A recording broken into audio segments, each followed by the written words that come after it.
Thank you for joining me on the Fire Rescue Wellness Podcast. I'm your host, AZ. I find the research and resources and then provide the fire service with the so what, now what, to ensure the health and well-being of every member of our profession. Together, let's thrive. Hey there, it's AZ. Thank you so much for listening today. If you are a new listener, welcome, and I hope you decide to stick around. And if you've been around for a while or since the beginning, a sincere expression of gratitude for you. I really appreciate it. I appreciate the fact that you share the podcast and you rate the podcast and interact with me about the podcast. I sincerely appreciate that. So thank you. What I'm going to talk about today is not easy for me, and I've known since before I even had a podcast that I needed to share this story, but it's very personal and it's very raw, and it's very difficult for me to talk about it. But I got the kick in the pants that I needed last night from the NSCA Women's Committee. So the Women's Committee is currently running a mentorship where they have matched mentees with experienced, i.e. older, women like me in the strength and conditioning field. And we've been working through basically business and life and strength and conditioning and all of the things for a few months now. And I was really honored recently to be asked by the Women's Committee to address the NSCA National Convention, or I should say speak at the NSCA National Convention. And last night it was really cool on our call. They actually quoted something that I said in my talk. And then when we went into our breakout groups, several of the women that were in the breakout group had actually been in attendance at my talk. And what they both said was my talk impacted them because I was able to tell a story and make it pertinent. And so I realized that my friend Chris Fields has always said, if you've got a story to tell, you need to tell it. And I've been keeping my story to myself just because it doesn't feel good to me to share it. But here we are today. And it's going to be a little bit complicated because the real reason I'm on here today talking to you is that I've just reached my complete limit with firefighters and coaches filming themselves and putting it out on social media, filming themselves doing physical fitness activities in their fire gear. And so we're going to get to that, but we need to get to something else first. In 2011, I had been a firefighter for 7 years, and I was getting ready to go home for the day, and I was in our headquarters station, which has a women's locker room, and I was just about to walk out the door, and I had something in my eye, and so I stopped at the mirror, and I was sort of digging in my eye, and then I tilted my chin up to get a better angle. Folks, really digging in your eye is not a great idea, but that particular day, when I tilted my head back, I caught a glimpse of, I thought it was a shadow on my neck. And when I looked closer, it was a ginormous lump on my neck. And I felt it, of course. What do? I felt it, I poked it, and it was really hard. And the first thing that came to my mind is like, what in the actual hell is going on? This is like when you wake up one morning and you look fine, and you wake up the next morning and you have like a black 4-inch hair growing out of your chin, and you're like, where the fuck did that come from? That wasn't there yesterday. Well, that's the exact feeling I had about this lump in my throat. I had never noticed it. No one had ever said anything about it, and it was huge. And it's the fire service, so I'm pretty sure if someone had seen it, they would have had something to say about it. And so obviously I was a little bit concerned. And so I do what every person does. I don't make an appointment with the doctor. I call a trusted friend and I say, hey, what do you think this is? My trusted friend happened to be an RN. I'm like, hey, What do you think this is? And he's like, I don't know, Annette. He knew. I don't know, Annette, but you really should go get that checked out. And so what does the logical person do next? They make an appointment with a specialist. Nope, not me. I make an appointment with another friend who is a physician's assistant in a cardiology practice. And so I proudly show up a couple days later, point out my new trophy, and she does some blood work and some palpation and says, Annette, you really need to go to a specialist. And so I made an appointment with, I think it was an ear, nose, and throat doctor, but it might have been an endocrinologist because deep in my soul, I knew what it was. I knew. I didn't want to say it out loud, but I knew. So I made this appointment with this woman who, by the way, was not very nice, had terrible bedside manner, and I just didn't like her. But that's another story for another day. I made an appointment with her, and she did more blood work, more poking and prodding, and said, I need you to, as soon as you possibly can, I need you to go have a fine needle aspiration. My friends, a fine needle aspiration is code for taking a very thin needle, their words, tiny needle, which is about 24 inches long, and jabbing it straight into your neck. It wasn't that long, but it was very uncomfortable. And so I had the fine needle aspiration, and then I went home, and a couple days later, I received the diagnosis that I had papillary thyroid cancer. Now, there are a couple other types of thyroid cancer, which are more ominous than papillary thyroid cancer, and a good podcast host would have probably looked those up and written them down. One of them's medullary, and I can't remember what the other one is. But when you look in the data, in the research, papillary thyroid cancer has very high survival rate, even untreated, very high survival rate, 5-year survival rate. And so I now have cancer.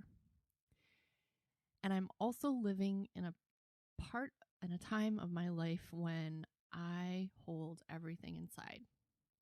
I don't share anything with anyone. And so I shouldn't say not with anyone. I had to share it with a couple people. And the couple people that I did share it with, please, my friends, there's a couple things that you shouldn't do in life. One of them that I feel strongly about is never ask a firefighter what the worst thing they've ever seen is, or a cop or a military member. I feel strongly about that. I also feel very strongly that you should not tell people that they have the good kind of cancer. That was the reaction that I got from the few people that I had to tell. It was this, not these exact words, but this feeling. Oh, thank goodness. That's no big deal. That's the good kind of cancer. Or if you have to get cancer, that's the good one to get. Fuck all the way off with that noise. Do not ever say that to someone. Please don't say that to people. So at the time, the treatment for papillary thyroid cancer, because remember, we don't live in a healthcare society, we live in a sick care society. And when you're sick or diseased, then we have a matrix of exactly the treatment that you are allowed to have per your insurance. And so the commonly accepted only treatment at that time is a radical thyroidectomy. So they cut that little fucker all the way out. And then a few weeks later, you come back after going on a no iodine diet. You come back a few weeks later and they treat you, they feed you radioactive iodine. And then that goes throughout your body because the thyroid tissue, I'll call it hungry. That's not a very good technical term. but the thyroid tissue is very hungry for iodine. The thyroid tissue, in my understanding, it's kind of weird. The thyroid tissue is also a little bit like endometrial tissue in that it can set up shop in other places of your body, other locations of your body. And so the prevailing wisdom at the time was we treat you with this radioactive iodine, and even if you have thyroid tissue attached to your lung, your brain, your big toe, your femur, great pronunciation, Annette, thank you. This radioactive iodine will find it and kill it. So the only allowed treatment is radical thyroidectomy, radioactive iodine treatment. Also, during the few days following your radioactive iodine treatment, you are not allowed to leave your house. You are not allowed to be around other people, including animals, people and animals. You need to flush your toilet twice every time you use it. You need to make sure and run your silverware through the dishwasher several times. Basically, all of that is to say you are a threat to other people.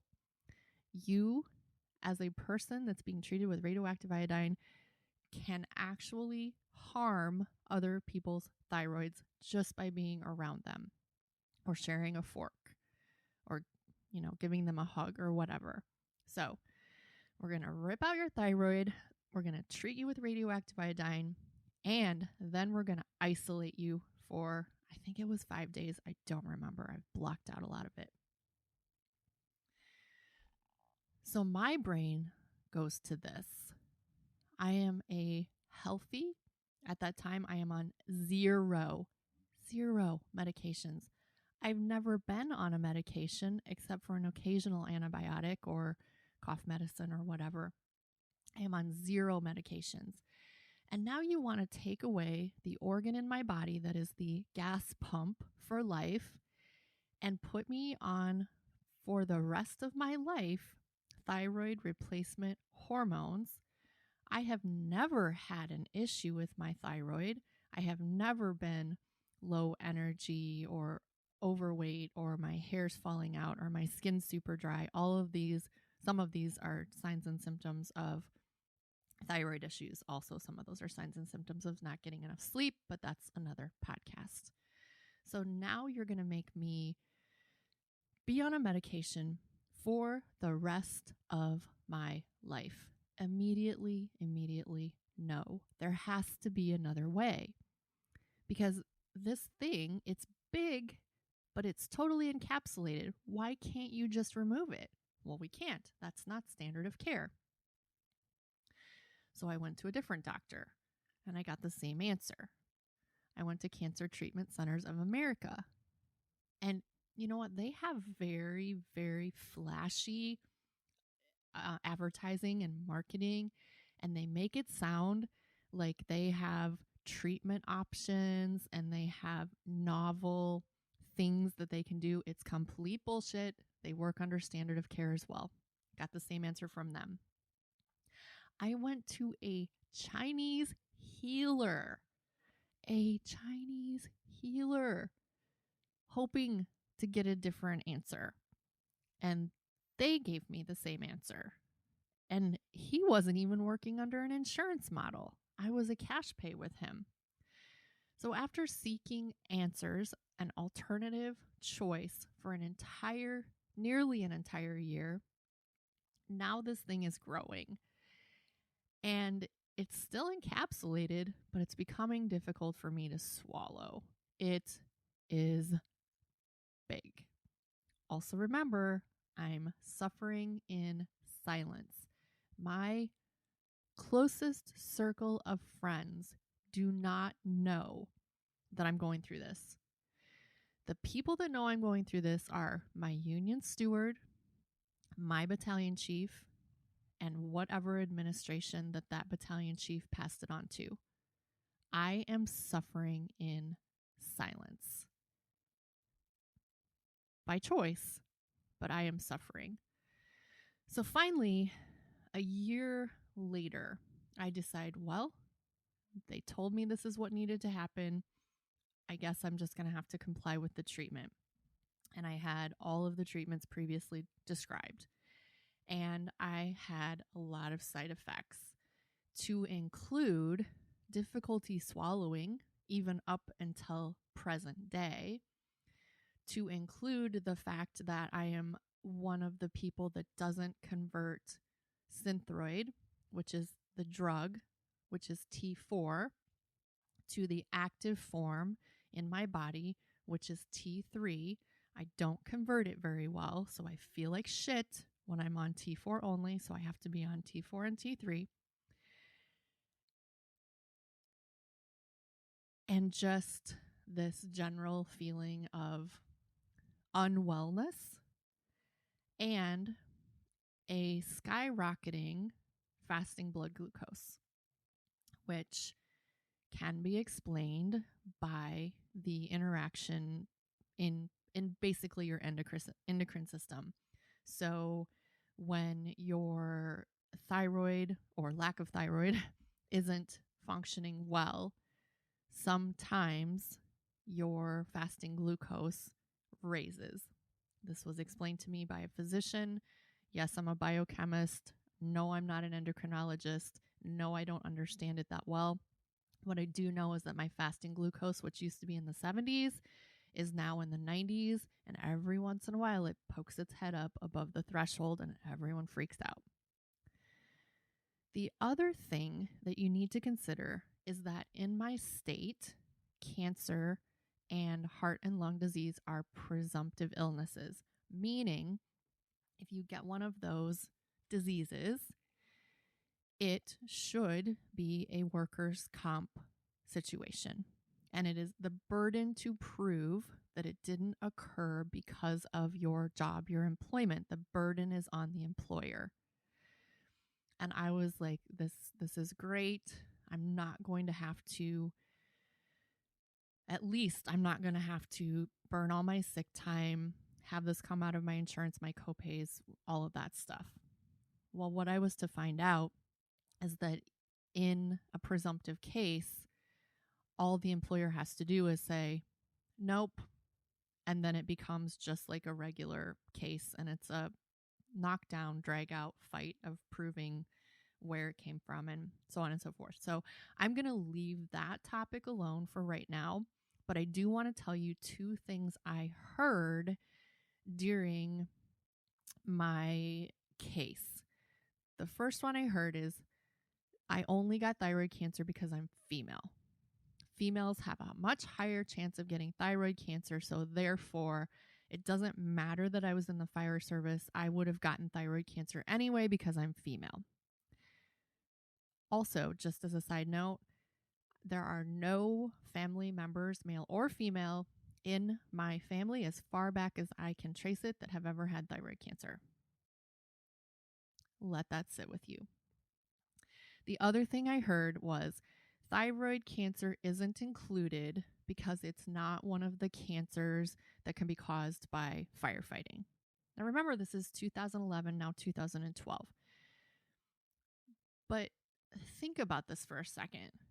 Prostate and testicular cancer are included, and the reason, quote unquote, the justification that they're included is that you wear your hood, and then where do most people put their hood? They put it in the crotch of their bunker gear, so therefore they're getting exposure to their man parts. That same hood that's giving you exposure to your man parts is the hood that was on my neck. Let that sit with you for a second. So suffice it to say, this section of my life isn't a happy story. I received a diagnosis of cancer. I've only recently even been talking about it. I did it all by myself, by choice, because of the place I was in my life. The presumptive nature of my disease was denied. And then I was told the only reason this happened is because I'm female. And oh, by the way, thyroid cancer isn't a cancer that you can get from the fire service. just going to take a pause for just a second because sometimes the anger bubbles up so much I can't even speak coherently. Okay. We know the World Health Organization has declared shift work to be a cancer-causing career. It has also declared firefighting to be a Group 1 carcinogen, meaning the job of firefighting definitely causes cancer in humans. How?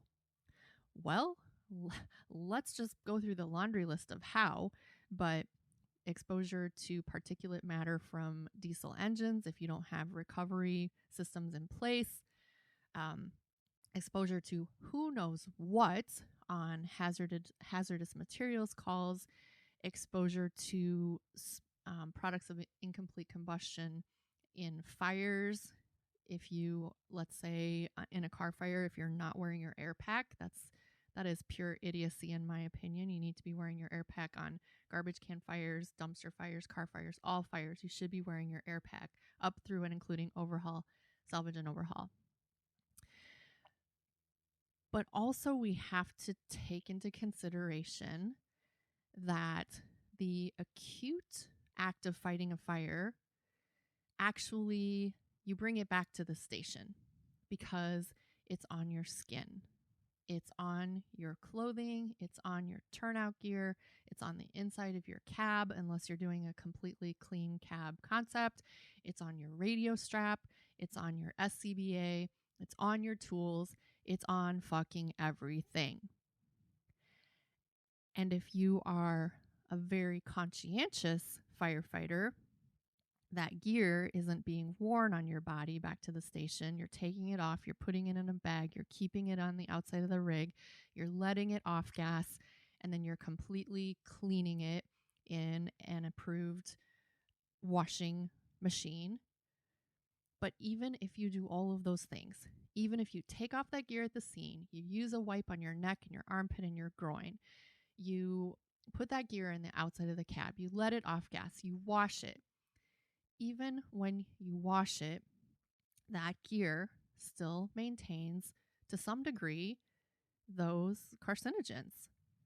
And so when you put that gear on the next time, let's go worst case scenario. You didn't wash that gear. When you put that gear on the next time, you're re-exposing yourself to all of that stuff. But even if you use the best case scenario of everything I just said, that gear is never completely clean.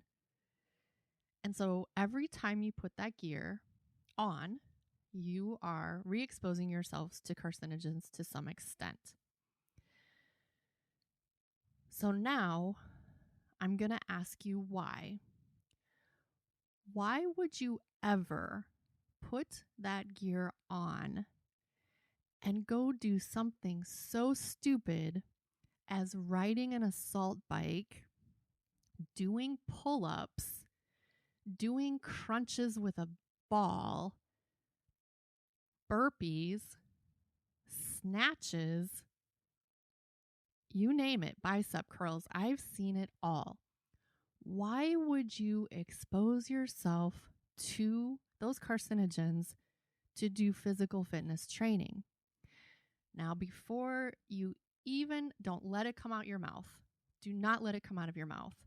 Yes, but I have a special set of gear that I only use for working out. I just told you, it's never clean. You can never adequately clean it. The next argument is, yes, but I have a brand new set. It's never been to a fire. It's never been exposed to anything. I'm golden. No, you're not. Have you been paying attention? The IAFF just, it's been a year ago now, released a statement about the PFAS chemicals in gear. There's also, years ago, the Firefighter Cancer Support Network had a white paper out, and there was this statement in the paper that your skin, I think it was, becomes 400% more absorbent when your body temperature goes up or something like that, your pores open up, whatever. Well, there was no citation on that statistic. And so they've subsequently taken it out. And I tried to find out where and why they had that citation, or that lack of citation, but that fact in there in the first place. And no one could tell me. They took it out.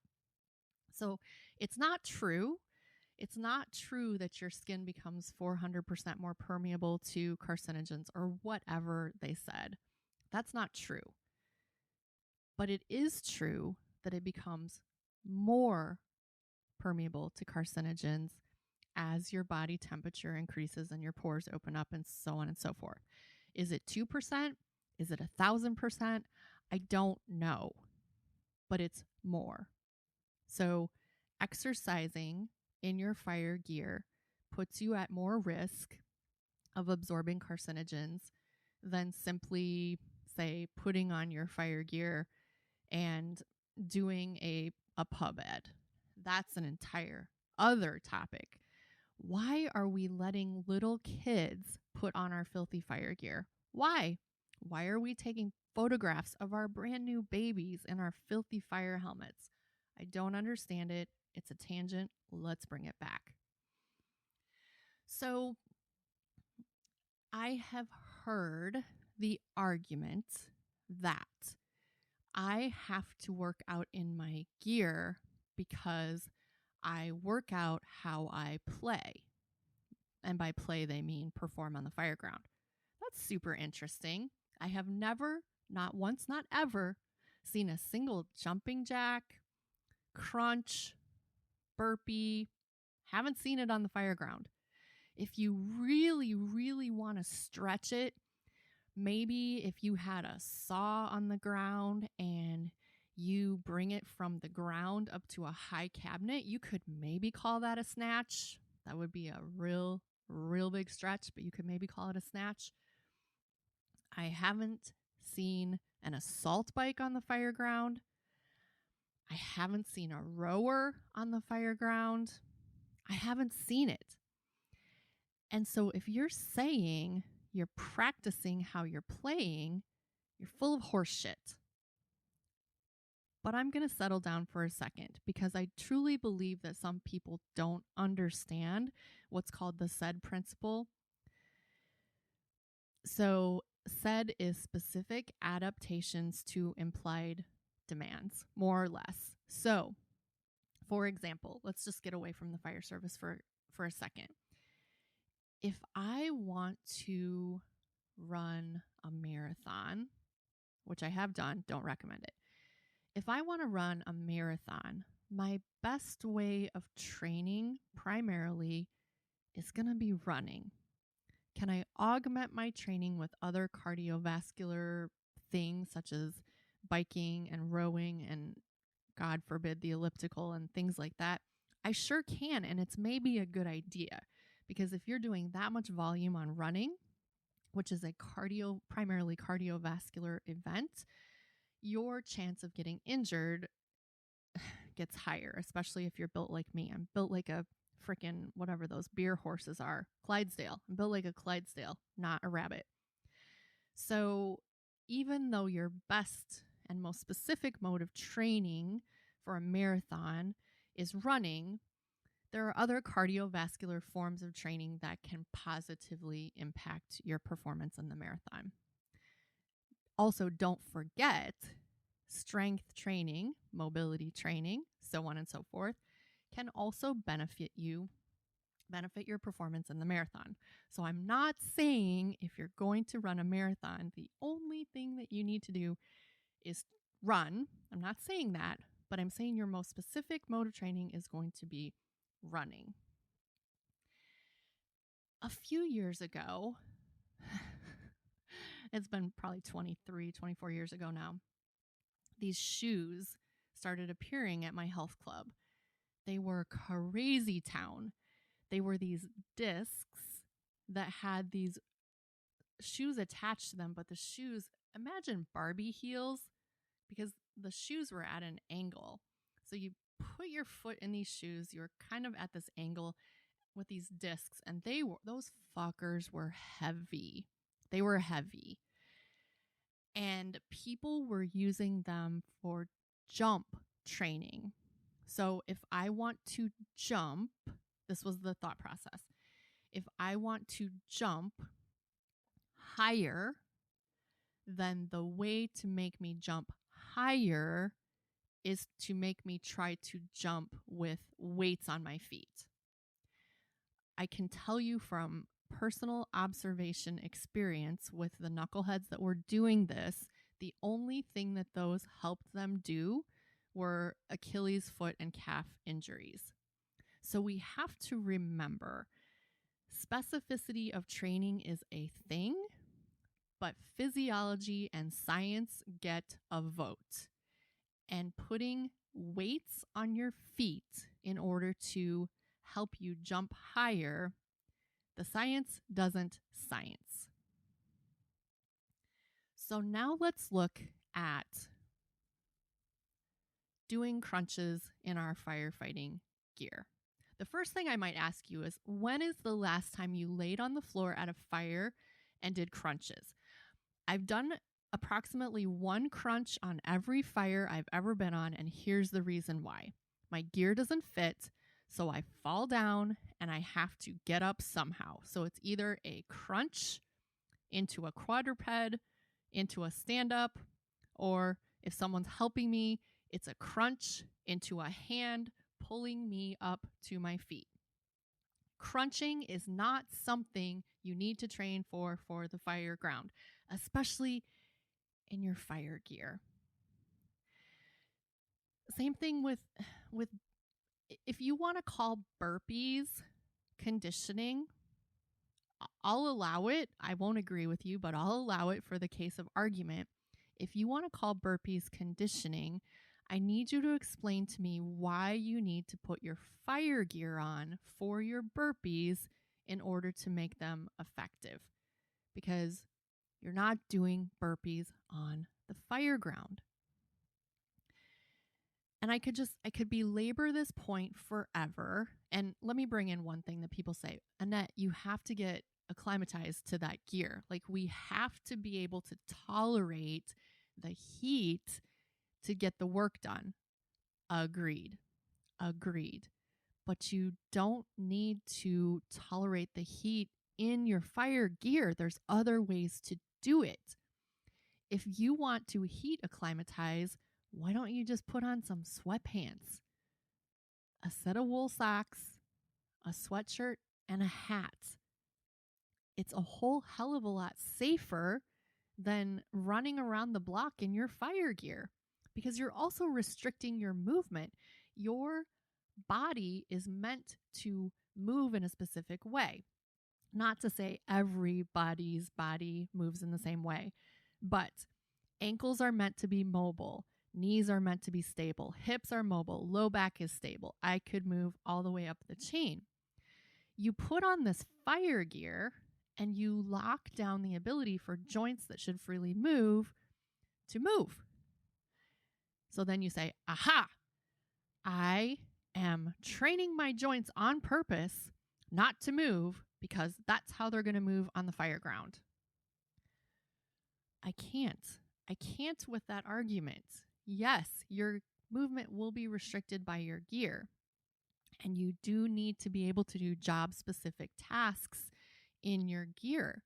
You do, but there's a way to train for that without exposing yourself to carcinogens and opening yourself up to injury for simply being a knucklehead by doing rowing with your gear on and an air pack.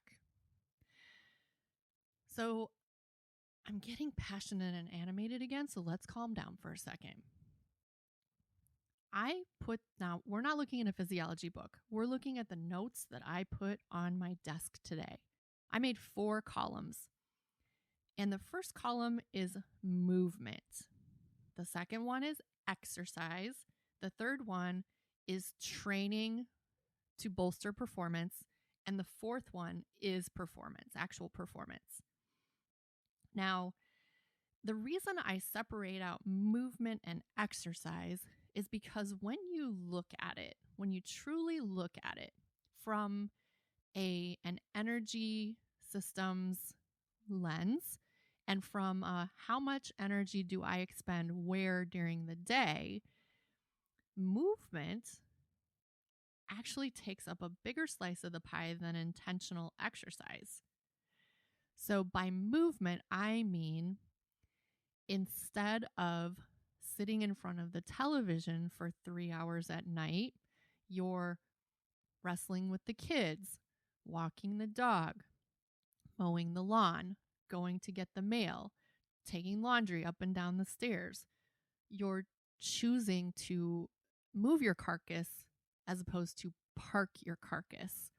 So although some people may consider taking the dog for a walk as exercise, I truly consider that just movement, because Rover's going to be stopping, starting, peeing, sniffing things, takes off for a second chasing a butterfly, then you're back to sort of this casual, slow pace. So movement is choosing to be active as opposed to, we'll use the word passive. So instead of sitting at the kitchen table, watching the news for 2 hours after dinner, you have gotten up, you have put the dishes away, put the leftovers away, washed the dishes, and gone out to the garage, and you're rearranging your tools du jour. That's movement. The next category is exercise. And exercise in my book is intentional movement meant to improve general health and wellness. So, in my opinion, exercise is I'm going to go for a 1 hour walk. I'm meeting my friend. We are going to kayak down the river. I am going to the gym. I'm lifting weights. I'm taking a class. Some of this might be splitting hairs in your opinion, but in my opinion, exercise it's more intentional and there's an intent behind it, i.e., whether that's maintaining muscle, whether that's improving health, whether that's gaining or losing weight. There's more intent behind exercise. The next thing I have is training for performance. And so let's revisit that marathon.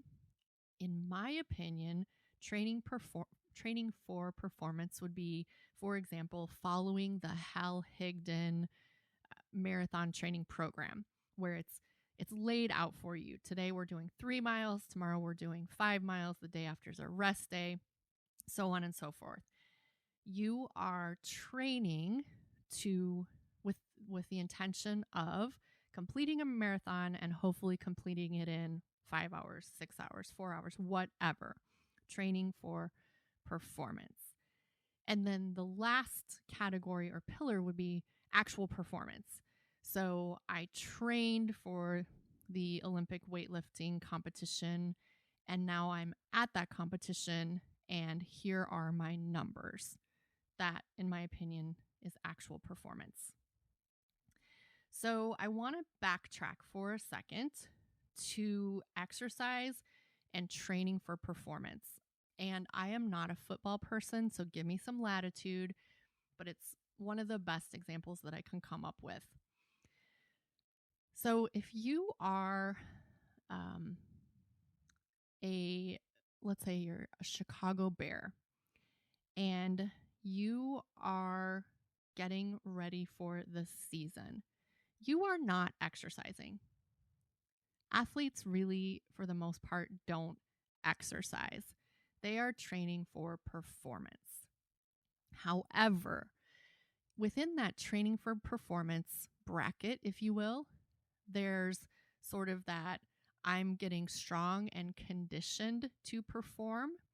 And then there's the actual I am going through my plays. I am on the field. I am wearing helmet and pads. I am simulating games, scrimmages, whatever you want to call it. So there's two pieces to it. There's the I am getting my physiological system ready to perform. So that would be in the gym with the strength coach, doing the squats, doing the bench press, doing the beep test, whatever that is. I am getting my physical body ready to perform. And then I am training with the team wearing whatever ensemble. So it's my understanding they start with like pads and helmets, and then they start adding whatever. There's two aspects to that training performance. Training for performance pillar. And here's where the fire service really messes it up. If you use our example, we should be exercising. Okay, let's go all the way back. We should be moving because cardiovascular disease is one of the things that kills us. So instead of vegging, we should be moving. We should also be exercising. So going for walks, lifting weights, etc., and so on. We should also be getting our body physiologically ready to perform. So that might be that more high intensity type training, the assault bike, the high intensity weight training, if that's your jam, the CrossFit style training, the regular weightlifting. All of that should be pointing you towards performance and should not be done in structural firefighting gear. Much like the Chicago Bear, he is not going to bench press or ride the bike in a pad and helmets. It's not going to happen because it's dumb. It doesn't make sense. But at least that player isn't exposing themselves to carcinogens while they do it. So yes, you should be doing things that improve your performance on the fire ground, whatever you deem those things to be. And in my opinion, I look at, let's say, forcible entry. I look at it. We need power, and we need, for the most part, rotational ability. So how could I train power and rotational ability? Yeah, I could take a sledgehammer and bang it on a wall and simulate the same movement. I could do that.